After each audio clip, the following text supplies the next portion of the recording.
Senhoras e senhores, meus amigos, minhas amigas, meus seguidores das redes sociais, do meu canal do YouTube, leitores da minha coluna Mundo Afora no jornal www.ojornaldoestado.com.br. Meu Deus do céu! Conosco temos Dr. Joel Câmara. Quem não conhece o Dr. Joel Câmara, ele é o general das Ligas Camponesas. Isso mesmo, aquele movimento de 1964, ele vai nos contar tudo. Como vai o senhor? Tudo ótimo. Melhor do que isso, só chuvas de bênçãos. Ai, bom chuvas demais. De bênçãos, que coisa bonita! É porque o militar, o guerreiro, o campo dele ideal é o campo de luta, é o campo da guerra. O sonho de um guerreiro é tombar no campo de batalha. E nós estamos no Brasil vivendo, agora falando seriamente, estamos em plena guerra civil. Nossa, é isso aí. Doutor Joel, me fala, o senhor sempre comparece a eventos de direitos humanos, interrompe cerimônias de comunistas que ficam falando mal do regime militar. E o senhor tem um discurso muito particular, porque o senhor era um comunista, participava da luta armada pelas ligas camponesas, não é isso? Exatamente. O que faz com que o senhor tenha esse discurso contrário àquele que o senhor fazia durante a guerrilha? Muito bem. Primeiro, eu era pior do que os comunistas. Nossa Senhora! Nossa, meu Deus! Muito pior do que o meu amigo Roberto Freire, comunista, diplomático, pregava a paz. Eu não. Eu fui o líder da operação chamada Carcará. Carcará. Pega, mata e come. Meu Deus, e aí? E nós queríamos implantar no Brasil realmente uma senhora ditadura. Do proletariado? Primeiro, é isso? A gente ia fechar o Congresso Nacional. Isso aqui ia ser um shopping. Segundo, nós iríamos caçar todos os mandatos de todos os presidentes, governadores, prefeitos, senadores, deputados e vereadores. E nossa anistia não era como a anistia de Geisel, anistia de Figueiredo. A nossa anistia era El Paredão. Mas os militares democratas, né, foram mais competentes, foram mais inteligentes, foram mais sábios. E antes da gente jantar, eles nos almoçaram. Meu Deus do céu. Legítimo. É da guerra. É do jogo da guerra. O all game. Alguém tem que ganhar. Alguém ganha. Alguém tem que vencer. Não existe empate no jogo de guerra. E eu então, como achei que eles não venceram com legitimidade, com competência, com dignidade, eu, que não lutava por poder, não lutava para ser presidente da República, nem governador, nem coisa nenhuma. Quando eles conquistaram o poder, pela ética do guerreiro, a gente quebra o gládio duro nas pernas, entrega ao vencedor, bate continência, estende a mão e marcha. No mesmo sentido, compasso, vibração, sob a mesma bandeira e hino nacional para a reconstrução do país. Essa que é a atitude patriótica. Nossa, é muito raro ouvir. O patriota é aquele que serve a pátria sem se servir dela. E eu fui e continuo sendo patriota. Tanto que acreditei tanto em Castelo Branco, pelo seu passado de glória no campo da Itália contra o nazismo, que dentro da cadeia, em 64, em abril de 64, eu vendo que estava havendo abuso de autoridade dentro do quartel, eu fiz um bilhete a lápis, com papel e lápis dado por um soldado. Mandei entregar ao meu pai, para meu pai entregar ao amigo dele, Coronel Oscar Luiz da Silva, que trabalhava no gabinete do general Geisel, chefe da Casa Militar de Castelo Branco, denunciando o abuso de autoridade dentro do quartel. Pois bem, para surpresa minha, 10 dias depois, vem me visitar na cadeia, vai abrir a porta da cadeia para me ouvir, nada mais, nada menos do que o general Ernesto Geisel, Nossa Senhora, chefe da Casa Militar do presidente Castelo. Quando no bilhete chegou à mão do Geisel, através do coronel Oscar Luiz da Silva, e foi para a reunião, então, que apresentaram, olha, o general Geisel apresentou ao general Castelo Branco, marechal, disse, olha, aqui tem agora uma denúncia de um preso político denunciando abuso de autoridade dentro do quartel. E quando citaram o meu nome como sendo o tal preso político, o alto comando da Revolução, todo mundo reunido, inclusive um brasileiro magnífico, um patriota, um civil, Dr. Eudes de Souza Leão Pinto, pernambucano, que é do INCRA. Todo mundo, quando viu a minha palavra, quem está denunciando é Joel Câmara. Aí todo mundo virou a mesa lá na hora do viagem, caiu na risada. Esse comunista é a besta do apocalipse. meu Deus. Aí todo mundo falou, quando todo mundo acabou de me elogiar. Aí o general Ernesto Geisel, o general Castelo Branco, calmamente, pegou meu bilhete, entregou ao Geisel e disse, ele pode ser a besta do apocalipse, mas está prestando um serviço à revolução. Devolveu para Geisel o meu bilhete e 10 dias depois o Geisel estava menos 10 dias, estava na minha cela para me ouvir. Nossa, que e foi destituído o comandante do 7º Regimento de Abuso, onde eu estava preso. Isso foi que gravou em mim e fixou em mim que aquela revolução podia ser anticomunista, antinazista, podia ser o cão, mas para mim mereceu credibilidade pela atitude honesta, corajosa do general Castelo Branco. E foi a partir daí então que o senhor começou a... A partir daí eu mandei mensagem, para meus companheiros que a ordem era ensarilhar as armas e estender a mão para ajudar o governo a fazer no governo o que a gente achava que era a melhor coisa para o Brasil. E assim foi feito. O senhor sabe que o senhor tem um companheiro, né, de guerrilha, não sei se o senhor conheceu na época, mas o Cabo Anselmo tem uma história muito semelhante à sua. Não, o Cabo Anselmo entrou inocente. Ele entrou no movimento de marinheiros, sem nenhuma ideologia. Ele tinha 23 anos, né? Sem o senhor tinha quantos anos nessa época? Em 1934 eu tinha 31 anos. E já era do movimento revolucionário desde 52. Comecei na Frente Nacionalista de Defesa da Amazônia, preparando atos de terrorismo para matar americanos lá na Amazônia, para fazer explodir aviões norte-americanos que entravam no espaço aéreo brasileiro sem pedir licença.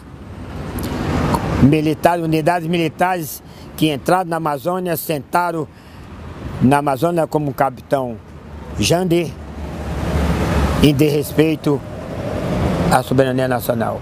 Então eu comecei em 1952, participando do comando de terrorismo. Era para, dentro da Operação Carcará, era para fazer explodir aviões e unidades militares e soldados militares. Depois entrei no movimento militar constitucionalista, em 55, para dar um golpe e garantir a posse de Juscelino Kubitschek. Eu fiquei responsável por 3 paióis de munições da Marinha, no 3º Distrito Naval, em Jequiá, do Exército, no 14 RI Socorro, e da Zona Aérea, no Ibura, na 2ª Zona Aérea. Então, o Cabo Anselmo não. Aí, um camponês estava junto de mim para me ajudar, disse, doutor, o senhor vai fazer isso? Eu disse, você está duvidando de mim, bicho? Aí o camponês desmaiou só com a notícia da tortura. Quando eu comecei, não deu, oxente, 1 minuto. Aí o camarada entregou todo mundo. Aí eu disse, bem, agora me faça favor. Você me livrou de um grande constrangimento. Vá desmontar o dispositivo que vocês montaram. E eles desmontaram, inclusive o que estava debaixo do pé de Jango, porque puseram debaixo do tapete onde Jango e Tancredo iam colocar os pés. Isso é tortura. Tortura não é para maltratar, para machucar, para não. Tortura é, cientificamente falando, estrategicamente falando, é para conseguir, em tempo real, uma informação que provoque um mal maior do que a tortura provoca no indivíduo. Isso é a finalidade da tortura. Tortura é para evitar um mal maior do que a tortura, Ou seja, morto o presidente Jango, morto o presidente Tancredo, o que é que ia fazer? Qual era a solução? Não tinha. E desse modo eu consegui evitar o atentado contra os dois. E fizemos questão de não dar notícia para não estimular outros a tentarem. Quanto ao mais, o Brasil está em guerra civil, cientificamente falando, e uma guerra tem 3 fases. Uma guerra tem 3 fases. A primeira fase é experimentar. A segunda fase é sistematizar. A terceira fase é generalizar. O Brasil, tecnicamente, de acordo com a polemologia, do qual eu sou especialista, ciência da guerra, sou professor na matéria, o Brasil já está em guerra civil no Morro do Alemão, no Rio de Janeiro. As forças legalistas, Polícia Civil Militar, estão tentando conquistar o Morro do Alemão e não conseguem. Então tiveram que recorrer agora a quem? Quem é que entende de guerra? Quem está preparado para a guerra? O exército. Ih, mas tem gente botando exército para matar mosquito agora. Pois é. Então, veja bem, mas lá, quer queira, quer não queira, lá o exército vai ter que interferir. E mais, se a guerra civil se estender para outros estados como está lá no Rio de Janeiro, não precisa ninguém pedir a intervenção do governo federal. Não precisa ninguém pedir a Dilma para sair. Não precisa nenhum senador, nenhum deputado pedir. Aí entra dentro da finalidade principal das Forças Armadas, que é garantir a ordem nacional, não a ordem local. E então, um general vai ter que assumir o governo do país. Olha, eu acho que tem que ser, desculpa a interrupção, mas eu acho que tem que ser, né, uma intervenção com o apoio das forças civis, com o povo na rua, como foi, forças políticas de dentro do Congresso. Olha, contra o canhão no argumento. Bem, no argumento. Se a guerra civil que está lá ocorrendo no Rio de Janeiro, no Morro da Cruz, em que o governo já pediu o exército, a intervenção do exército, se aquilo se espalhar para os outros morros e sair do Rio de Janeiro, Pernambuco, Distrito Federal, Mato Grosso do Sul, não precisa ninguém pedir a intervenção das Forças Armadas. Não precisa ninguém ficar preocupado, tá a corrupção, tá aí, não. Elas entrarão de qualquer jeito. Nem vem aqui, pode até o Congresso ficar aberto aí para conversar mole. Mas você não acha que é uma provocação de guerra civil as ações do MST? Claro! O fato de um ministro venezuelano ter vindo no território brasileiro treinar membros do MST para a luta armada? Claro, mas as Forças Armadas estão conscientes disso, minha gente. Vocês estão pensando que as Forças Armadas estão dormindo? Os empréstimos e doações do BNDES Bom, passar o pelo empréstimo Congresso. de doação é problema do Congresso, problema do Poder Judiciário, Supremo Tribunal. Forças Armadas não é inspetor do quarteirão. Forças Armadas não são inspetor do quarteirão. Não são ganso do Capitólio. Forças Armadas para garantir a soberania nacional. Garantir a ordem nacional. Só entraram em 64 porque Brizola e Darcy Ribeiro diziam que já tinha um exército para ocupar Brasília. Aí, Brizola, já está tudo resolvido. Com o Jango, com o Juscelino, com o Tancredo, com o Mário Covas, Joçafá Marinho. Aí o Brizola chegou e disse, não, nós já estamos com as forças prontas para invadir. No dia que você do MST, bobão, que pensa que as Forças Armadas estão dormindo, estão com medo de vocês. No dia que as Forças Armadas acharem que vocês já extrapolaram, não vai ter prisão, filho. Prisão tem comida, tem dá trabalho a advogados. Vão ser tudo mortos na metralha. A próxima revolução do Brasil não vai ter anistia. Pensem, meditem. Eu tenho 62 anos de ativismo e fiz os cursos todos sobre estratégia militar e psicologia da guerra. E sabe por que vocês vão ser mortos sem pena? Porque uma guerra aqui, os Estados Unidos estão doidos, estão se babando. O Clube das Ilhas, para você saber o que é Clube das Ilhas, estão loucos que a gente tem um conflito interno para eles internacionalizarem, tomarem conta e se apropriarem das nossas reservas estratégicas na Amazônia, a começar do nióbio, material estratégico para a construção de armas nucleares e espaçonaves, e que só quem tem é o Brasil. A Inglaterra tem 2% só, o Brasil tem 98%. Então, se as Forças Armadas tiverem que entrar, tem que entrar para lutar em duas frentes. Contra vocês e contra os marines dos norte-americanos. E por isso que o presidente Barack Obama está tentando fazer um acordo com Raul Castro para numa guerra, no caso da guerra com o Brasil, Cuba não se meter. Será que é isso mesmo? Eles estão fazendo isso para Cuba não se meter, ninguém se meter, e eles vão soltar mais dinheiro para Cuba do que o BNDES daqui. Então a coisa é muito complexa, a coisa é muito séria, não é simples. Então, pensem bem, a situação nacional é muito mais grave do que qualquer pessoa pensa. Eu me reúno com o pessoal, hoje mesmo almoçamos com o pessoal do Centro de Informação do Exército.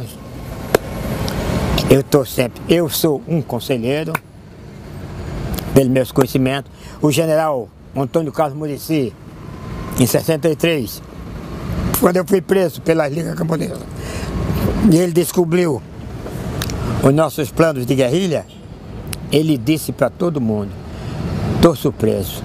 Eu pensei que esse menino fosse apenas um agitador. O conhecimento dele é de general.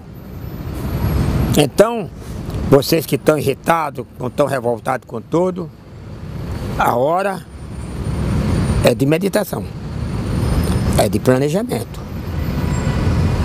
Uma guerra não se improvisa, nem se faz com amadores,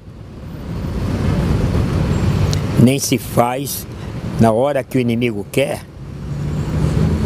A gente é que escolhe o objetivo decisivo, o princípio de massa, fixa o princípio de massa, ou seja, o espaço e o tempo em que vamos atacar.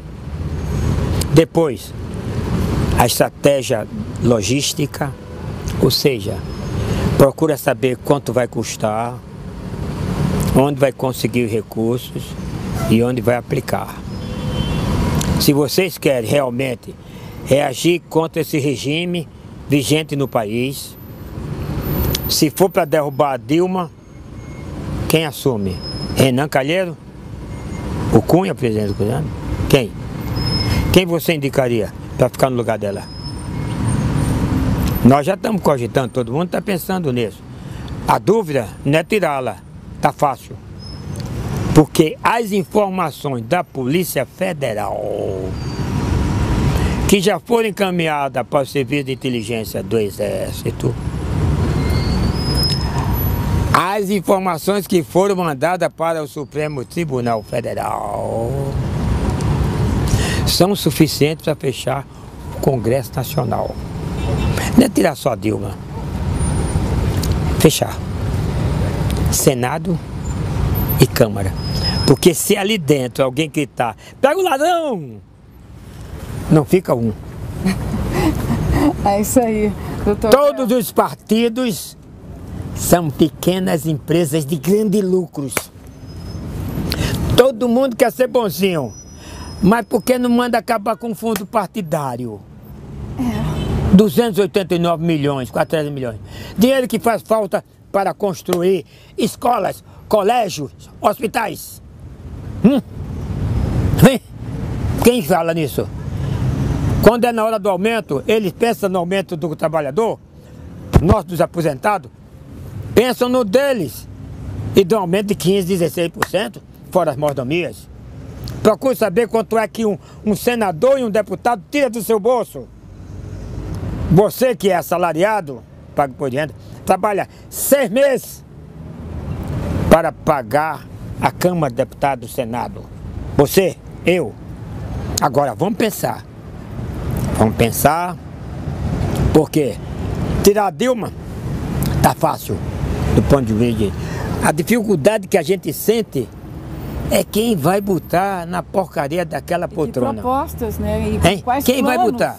E quem é que tem capacidade para fazer planos depois de uma reação assim, de uma ação assim? Sim. Quem? Como? Como? O país é um país falido. Vou dar outra novidade para vocês. Se segura na cadeira. Tá pronto? Tá segura? O regime no Brasil não é mais federativo. O regime no Brasil não é mais federativo. O regime do Brasil hoje, segure-se, parlamentarismo.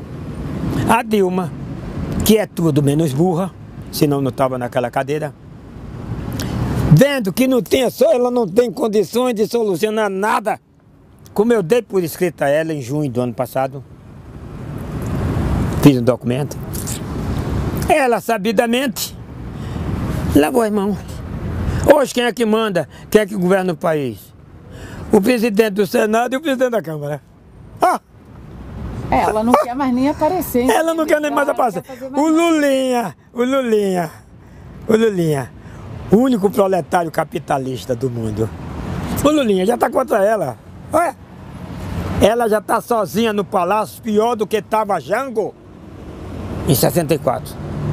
Então ela sabidamente não pode renunciar, fica feio, tem muita gente. E acho que ela tem que abrir o olho com fogo amigo, hein? Claro! Aí ela passou a bola para o Senado e para a Câmara. Doutor Joel, muito obrigado. Nada de que, querida. Já escreveu um livro? Já. E eu tenho meu livro já pronto. Tem editora, está na gráfica. Lançou, já tá tem na não, gráfica. tem não, editora não. Qual é o título do livro? Julião, o Louco. Meu Deus. Julião das Ligas Camponesas. Vai sair quando? Deve sair quando conseguir editor logo para publicar. Eu conto a história da Revolução do princípio ao fim. Conto coisas de... Vamos tentar arrumar uma editora para o senhor agora. Estou às suas ordens, agora. Deixa comigo. É isso aí, meus amigos. Aqui, Dr. Joel Câmara, o Julião, o louco. É. E o senhor vai voltar aqui falar com a gente Tá. outra vez. Eu botei Julião louco porque foi o homem mais puro, mais honesto, mais corajoso que eu conheci na política. Francisco Julião Arruda de Paula, o líder das Ligas Camponesas. Mas eu termino o livro fazendo análise da atual situação do Brasil. Então quer dizer que o senhor defende tudo que houve, como foi o regime militar. Mas nem se discute. Foi democracia demais para nós tratequistas. Foi demais, bicho. Oxe, se nós tivéssemos ganho, a gente mandava cavar aqui um buraco, de lá, uma vala de lá até aqui, os condenados. Depois botavam ele na beira da cova e saía com a metralhadora. Ele ia sendo metralhado e caía dentro do buraco. Depois chegava as 8 turmas, passava a máquina, cobria, botava... Chegou ele, me prenderam, me processaram, fiz questão de ser julgado, não quis anistia. Você foi acusado na comissão? Fui julgado pela Justiça Militar, em plena vigência da I número 5, em janeiro de 1969. Não neguei nada do que fiz, nem do que pretendia fazer. Assumi integral responsabilidade pelo que fiz e pelo que meus companheiros fizeram e fui absolvido. É isso aí. Esses movimentos que estão na rua, para a gente terminar a entrevista, o que o senhor acha? O pessoal que está pedindo impeachment, o pessoal que está pedindo uma intervenção cívico-militar? Boa pergunta. Não, primeiro a gente tem que unir as lideranças e fazer um planejamento. Senão vai esvaziando. A primeira marcha contra o impeachment foi uma multidão. A segunda já foi um fracasso. A terceira vai ser pior. Por quê? A gente tem que se reunir, não basta juntar. Gente, não basta juntar. Mobilização não é sinônimo de ajuntamento. Mobilização é sinônimo de organização. Então eu estou com um plano já da mobilização nacional, então, inclusive envolvendo... Está parecendo uma torre de Babel, exatamente como em 64. E não foi à toa que os militares criaram o slogan Brasil acima de tudo, acima dos egos, acima das vaidades, acima das adversidades. Foi. E todo mundo, mesmo não estando misturados, naquela época, como nós temos necessidade de fazer tudo igualzinho, como foi em 64, hoje, nós precisamos estar juntos. Então a gente precisa, em vez de fazer ajuntamento, a gente botar coordenadorias, estabelecer um Estado maior, organizar um Estado maior, uma chefia de Estado maior, em que a gente possa coordenar todas as operações em todo o território nacional. É isso aí. Nós temos o plano para isso. E só estou aqui em Brasília hoje, tive que adiar porque eu tinha que ter a reunião hoje que ela teve apresentado com o pessoal nosso do Serviço de Inteligência do Exército e das Forças Armadas. Então, as Forças Armadas não estão simplesmente dormindo. O Exército do Stedley se dissolve em 1 hora, não sai nem de onde estão, porque todos eles, né? todos os telefones, e-mails, tudo estão grampeados, tudo estão sob controle. Se sabe o nome de todo mundo. Eu estive na fronteira do Brasil, de norte a sul, e parte do território nacional já está ocupado pela Farc, outra parte do território nacional está ocupada pelos Estados Unidos. Sendo que a Farc é só as drogas e outras besteiras, os Estados Unidos é tomando conta de todos os minerais estratégicos nossos. E ambas as forças estão contentes vendo a gente divididos. Isso aí. Todos eles. Gente, então vocês ouviram o Dr. Joel Câmara. Nós precisamos nos unir. Não necessariamente precisamos estar misturados, mas precisamos estar unidos.